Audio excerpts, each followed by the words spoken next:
Yeah, Senator, the president seems to think you guys are losing the shutdown fight because you're in charge. Do you agree that Republicans are losing this? Well, listen, I think we need to reopen the government. And I'll leave the assessment of blame to other people. But when you've got 42 million people who are going without food assistance, almost 750,000 in my state, when you've got people who are missing their paychecks, air traffic controllers, members of the military, FBI, I mean, this is real suffering. And it needs to end. It needs to end as quickly as possible. And the president must have said that 20 times today. But he also said that the shutdown was part of the reason Republicans did so poorly last night. I mean, do you think that the shutdown played a role in the election? Listen, I'm not a voter in those states, but here's what I do know is the shutdown needs to end. And in my state, I can just tell you, it is really hurting real people. This is why I've offered a bill to pay those SNAP benefits, because people need the assistance, 42 million people. I mean, this is becoming a humanitarian crisis, and I think we have got to end this ASAP. But sorry, I just want to get an understanding. It sounds like the president told you all privately that the shutdown, that the dynamics last night showed that the shutdown, you guys were getting killed, is the phrase. Did he say that? He didn't say anything privately that he didn't say publicly. I mean, so he didn't say that he thought that the results last night showed that your party was getting killed? I think what he said is that the shutdown needs to end. He wants the shutdown to end, and he urged us to get rid of the filibuster. And I will just say this to my Democrat colleagues: if you're going to put me personally to the choice between providing food assistance to 42 million needy Americans or defending some arcane rule of the Senate, I'm going to choose people.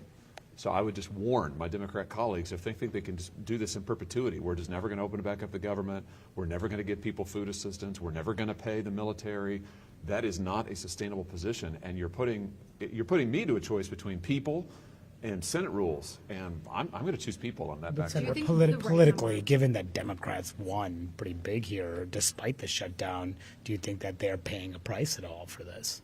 Are Democrats? Yeah. Well, I don't know, Manu, but I know who is paying a price. Are the people who aren't eating. I mean, they're paying a price. I mean, the people who are paying a price are people who can't afford their health care, veterans who can't go to the VA and get the coverage they need, children who can't eat. So I don't care about Republicans and Democrats, whatever, but what I care about are people in my state and around the country are suffering, real people, and not just like inconvenience. No, they're suffering. When you can't eat, when you can't feed your kids, that's suffering. And I don't know how much more loudly I can say this in this building. This has to end. And if we're not going to open back up the government, which we should, we need to pass a food stamp. So what about getting in a room then and starting these negotiations about health care? Yeah. You would do that, get in a room? Oh, well, listen, I've been saying for weeks, I'll talk to anybody and have talked to folks. But, this has to happen at the leadership level. But this shutdown has got to end. So you think Trump have the votes to change the filibuster rules right now? Talk to your colleagues leaving that room. I don't know the answer to that. Did the president change any minds on it? I don't know the answer to that. Can you tell me me about a bill that you and Senator Warner are working on? Yeah, the AI bill? Right. Yeah, absolutely. No, I'm happy to. And this goes back to defending working people. I mean, we keep hearing about how the AI revolution is going to be great for working people. Well, let's find out. I mean, let's find out how many jobs AI is creating, but also how many jobs it is eliminating. I think having the data, who can argue against having the data? I'll be real interested to see if these AI companies come out and support this bill. Because if they're serious about actually doing something for the American worker, they'll support this legislation. They'll say, absolutely, we are happy to tell you exactly how many jobs are being lost and how many are being created. But I'm not holding my breath, because I think the truth is that they are on track to eliminate a whole bunch of jobs, AI is, and not replace it with anything. And that is a huge problem. If AI is going to be good for the country, it's got to work for working people. So just to get back on your call for negotiations, Yeah. do you think it's time for congressional Republican leadership to meet with congressional Democratic leadership? I will just, Manu, I can only speak for I can only control me. But what I'm saying is that I'm happy to talk to anybody. And I just hope when it comes to my Democrat colleagues, obviously I've talked to them at length about food assistance. It's a bipartisan bill. Half their caucus is on that bill now. But beyond that, I just plead with them. I know that people are reading the election results, and I know a lot of Democrats are saying, oh, this means that we're winning. Well, who's not winning are people who aren't eating. That's who's not winning. So let's redirect our focus here to who's winning and who's losing. And who's losing are working people and needy children. They're losing. So, I would just plead with them, you can go take your victory lap later. But right now, let's put people back to work and let's start feeding people who are literally going hungry. More broadly, are you worried about the electoral results, what they may mean for the midterms next year? Listen, my focus right now, given what the crisis that we're in, is getting people in my state fed, like literally getting them food.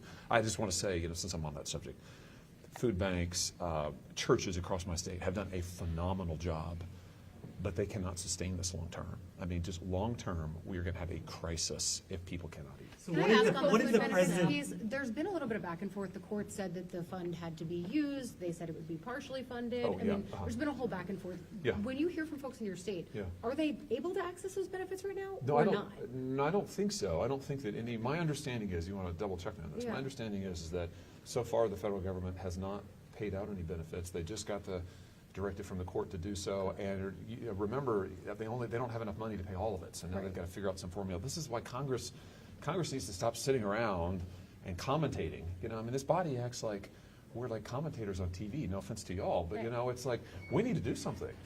And it's not going to work to say to the president or whomever, well, you do that, whatever. We have to appropriate the money. If the president uses every dime, and I'm sure he will, that he has at his disposal, that's going to be less than half. And it's also going to take a long time to stand it up. We need to act right now to get people the help they need. I cannot emphasize that enough. So I'm really alarmed by the reports this morning that now the Democrats are not interested anymore in reopening the government, that those talks are losing steam. You know, I mean, what is it going to take in terms of just sheer human suffering for this to come to an end? So Did that what- did so that what come is the during president- Breakfast at all, the whole back and forth on SNAP and what the White House is going to do? Did you ask, that didn't come up at all during the breakfast? So can you take us through what happened after the cameras left?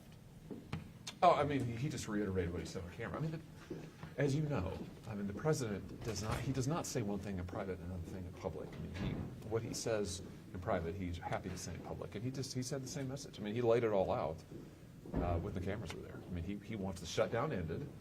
And to do that, he thinks we need to get rid of the filibuster. And I would just say again, I just warn these Democrats that if you're putting me personally to that choice, and you're making me choose, I'm going to choose people. So let's bring this to an end. But are you also telling Okay. your leadership, get in a room with Democrats and start talking about health care? Listen, I've been saying that for weeks. I mean, I think we should talk. I think we should find a way forward on this.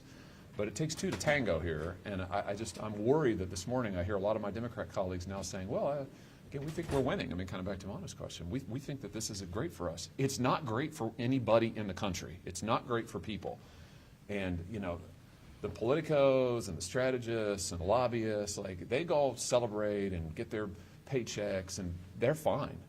But not working people, not needy people. So have a conscience that we've got to do something, like today on this. And I couldn't feel more urgent about it. I better let you guys go. Thanks, Good to Zach. see you. Thanks.